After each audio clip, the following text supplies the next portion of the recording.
சென்னையில பெண்களுக்கு இல்ல ஆக்சுவலாக விஜய் ஆண்டனி வந்து அந்த டைட்டில் ரெஜிஸ்டர் பண்ணிட்டாரு. தமிழில் வேற டைட்டில், தெலுங்கு, மலையாளம், கன்னடா, ஹிந்தி வந்து அவர் ரெஜிஸ்டர் பண்ணிட்டார் சேம்பரில். பட் அது தாண்டி வந்து அவங்க பேனரில் சிவகார்த்திகேயன் படம் வந்து தெலுங்குலேயும் ரிலீஸ் பண்ணிட்டாங்க டீசர். பட் ஐ திங்க் ஒரு சமரசம் தேவ் கம் டு அண்டர்ஸ்டாண்டிங்.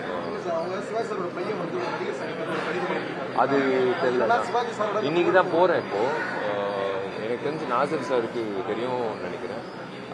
அதுக்கேற்ற மாதிரி என்ன, ஏன்னா யார் பதிவு பண்ணாங்கன்றது தான் முக்கியம். யார் முதல்ல பதிவு பண்ணாங்கன்றது முக்கியம். ஏன்னா சேம்பரில் பதிவு பண்ணும்போது அது எல்லாத்தையும் செக் பண்ணிட்டு தான் வந்து அப்ளிகேஷனை அப்ரூவ் பண்ணுவாங்க. ஸோ அந்த வகையில் வந்து அவங்க என்ஓசி இப்போ மதகஜ ராஜா எம்ஜிஆர்ன்றது இப்போ டைட்டில் போடும்போது எங்களுக்கு எந்த எதிர்ப்பும் வரல, என்ஓசியும் வாங்கலாம். ஏன்னா அது மதகஜ ராஜா, எம்ஜிஆர் ஐயா வந்து அவர் பேரை பயன்படுத்தணும். அந்த வகையில் மதகஜ ராஜா சில நாட்களாகவே ஆண்டுகளாகவே தமிழ் சிறப்பு திரைப்படங்கள் வந்து போதும் அளவில் வெற்றி பெறல அப்படிங்கிற ஒரு விமர்சனம் இருக்கு. கதைக்கு பஞ்சமா, வெற்றி குறைவா இருக்கு அப்படின்றது. இப்ப தலைப்புக்கும் இப்படி ஒரு 2 ஹீரோக்கள் 25வது படத்துக்காக மோதிக்கிறாங்க அப்படிங்கிற மாதிரி பரவாயில்ல விமர்சனத்தை எப்படி? இல்லைங்க, ஒரே ஒரு விஷயம் நான் திரும்பவும் சொல்றேன். நீங்க என்ன வேணாலும் தப்பா நினைச்சுக்கோங்க. ப்ரொடியூசர்ஸ் நான் பேசுறது பார்த்துட்டு சின்ன படங்களுக்கு வந்து அடுத்த 1.5 வருஷம் வந்து 1லேருந்து 4 கோடி வரைக்கும் நான் ஏற்கனவே சொல்லியிருக்கேன்.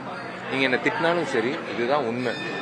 போன வாரம் 6 படம் ரிலீஸ் ஆச்சு. நீங்கள் தயவு செஞ்சு விசாரிச்சுக்கோங்க. இந்த 6 படத்தோட என்ன செலவு பண்ணியிருக்காங்க, எவ்வளோ வருமானம் வந்திருக்கு, எவ்வளோ படங்கள் வந்து சேட்டலைட் ஓடிடி விற்காமல் இருக்குது, எவ்வளோ படங்கள் வந்து 1 கோடிக்கு மேலே வந்து ஷேர் வந்திருக்கு தமிழ்நாட்டில்ன்றது நீங்கள் செக் பண்ணிக்கோங்க. ஏன்னா ஆடியன்ஸ் பொறுத்த வரைக்கும் அவங்க சம்பாதிக்கிற காசில் அவங்களோட விருப்பம்தான் எந்த படம் போய் பார்க்கணுன்றது. நம்ம திணிக்க முடியாது.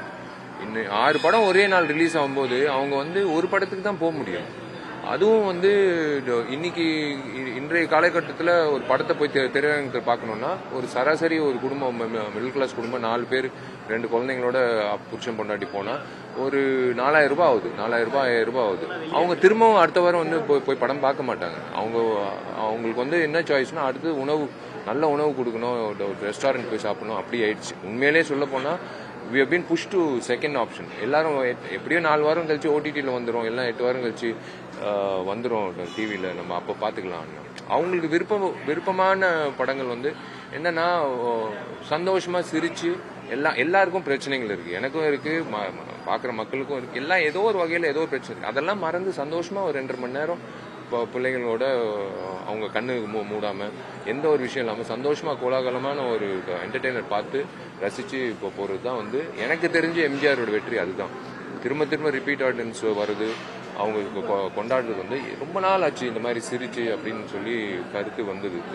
நான் விசாரிச்சதில்லை தியேட்டர் ஓனர்ஸ், தியேட்டர் மேனேஜர்ஸ் எல்லாரும் இதுதான் வந்து அவங்க எதிர்பார்க்குறாங்க. ஸோ சின்ன படங்கள் வந்து சூதானமாக நீங்கள் தயவு செஞ்சு ஒரு நல்ல ஒரு யாராவது அட்வைஸ் கேட்டு உள்ளே வாங்க.